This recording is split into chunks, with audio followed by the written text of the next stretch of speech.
North York Harvest Food Bank says it is facing a major hurdle as the Canada Post strike continues.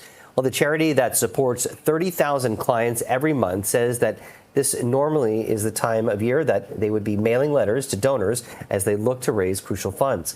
Well, North York Harvest says it typically receives $3 million through the mail between September and December, which is most of the money they raise for the entire year.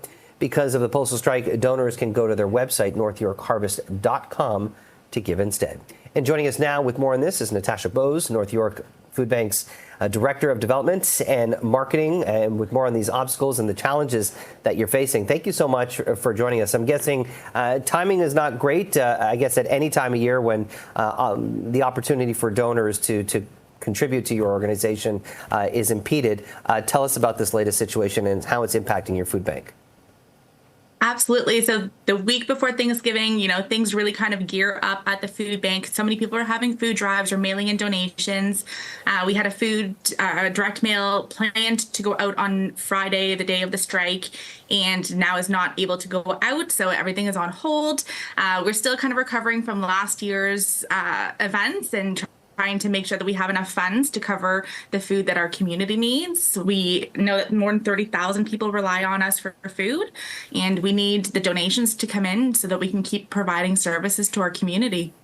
When it comes to these mail-outs, obviously we understand that this is a crucial time for fundraising. Are there alternatives, obviously, then other than just directing people to your website? Are there alternative ways to get some of this messaging out to those potential donors? Yeah, we do a lot of social media campaigns, so we've doubled down on that right now. We are doing a lot of home phone calls to donors to see if they can still give a donation over the phone. We're definitely encouraging people to go to our website and make a donation. We'll also be open the Saturday of Thanksgiving from 9 a.m. until 3 p.m. So if people want to come by and drop off food or drop off a check, I will be here personally, and I'm going to welcome them. I can give them a tour of the warehouse and show them how things are happening. So we would love to see anybody from the community come out on that day to help support the food bank. I'm curious, Natasha, for a lot of business owners that we've spoken to, especially over the last year during the last labor disruption, that was the final straw for them, that they just said that they couldn't rely on Canada Post moving forward because of potential labor disruptions. And I'm wondering, Natasha, is your food bank kind of reevaluating your relationship with the Crown Corporation and whether or not you need to maybe focus and work with one of these other courier companies that are not going to have a labor disruption? If other courier companies had the same low-cost rate to mail a donor like Canada Post has, we definitely would look at that solution. Unfortunately, the cost is just way outweighing the benefits right now. For us to mail something through UPS or Canpar or another organization, it's just not helping us. If anybody has any ideas or solutions for us, we're welcome to hear any of them. But yeah, honestly, Canada Post direct mail is such a huge piece for all charities.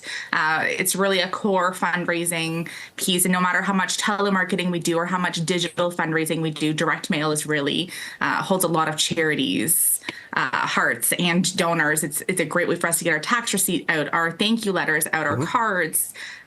So even after the donation comes in, we still have to communicate with those donors, and a lot of them don't have email addresses or are not comfortable giving online, especially with all the scams happening right now. That check donation is really the best way for them to get support to the food bank. And we know that there's a crisis at our food banks right across the country. And, with the affordability crisis, the reality is, Natasha, a lot of people just can't give as much as they used to. And now you have this other kind of challenge with the mail outs. Just overall, I want to give you an opportunity. Last message to our viewers and people who are out there who want to contribute. What do they need to know? Support your local food banks. Go in, drop off a check, call them. They're standing by, I'm sure, with people ready to take donations.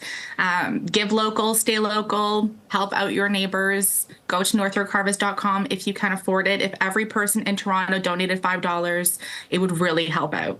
Natasha Bowes, we appreciate your time. Thanks for joining us.